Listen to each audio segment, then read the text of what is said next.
Selon la dernière étude Xerfi Global, l'industrie mondiale des équipements agricoles a fait face à d'importants vents contraires ces dernières années. Alors que la hausse des prix des matières premières agricoles entre 2010 et 2014 avait dopé les revenus des agriculteurs qui en avaient alors profité pour investir massivement dans de nouvelles machines, la chute des prix agricoles depuis 2014 et le niveau désormais élevé des taux d'équipement des exploitants, résultant de la période d'expansion précédente, ont freiné depuis cette date les investissements. Pour autant, tout n'est pas perdu. S'il est vrai que les marges opérationnelles des grands équipementiers ont sensiblement baissé ces dernières années, passant de 11% en 2012 à 8% en 2016, selon un échantillon d'acteurs représentatifs du secteur, ce niveau reste globalement enviable. L'industrie agricole bénéficie par ailleurs de solides fondamentaux de long terme. En effet, la croissance et l'urbanisation de la population mondiale accroissent les besoins alimentaires. Pour satisfaire la demande, l'industrie agricole doit accroître sa productivité en investissant davantage dans les équipements mécaniques, notamment dans les pays émergents, où les marges de progression restent considérables dans ce domaine. Cette recherche de productivité favorise également la consolidation des exploitations agricoles, soutenant ainsi la demande pour des équipements de plus grande taille. En parallèle, la hausse structurelle de la consommation de protéines de la part de populations de plus en plus urbanisées et aisées entraîne des changements dans l'exploitation des terres, impliquant là aussi l'utilisation de nouveaux équipements.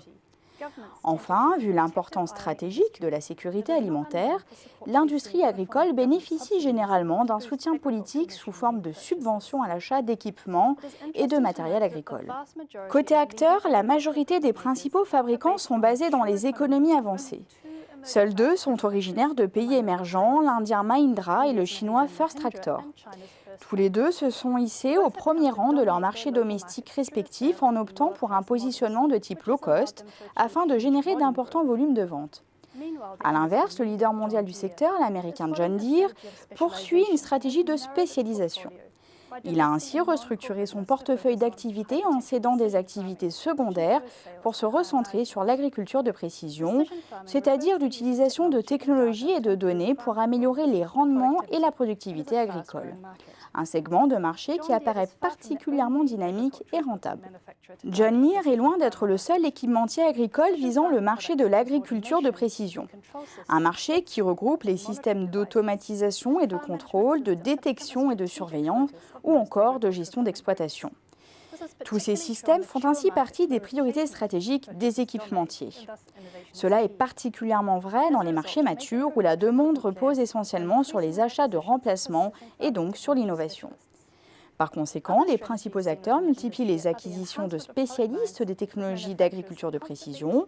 Parmi les autres axes, on trouve l'élargissement et l'amélioration continue des gammes de produits existantes, la diversification vers les activités complémentaires comme les solutions de financement ou la fabrication d'autres types d'équipements, la rationalisation des processus de fabrication, ainsi que l'internationalisation pour pénétrer les marchés à fort potentiel.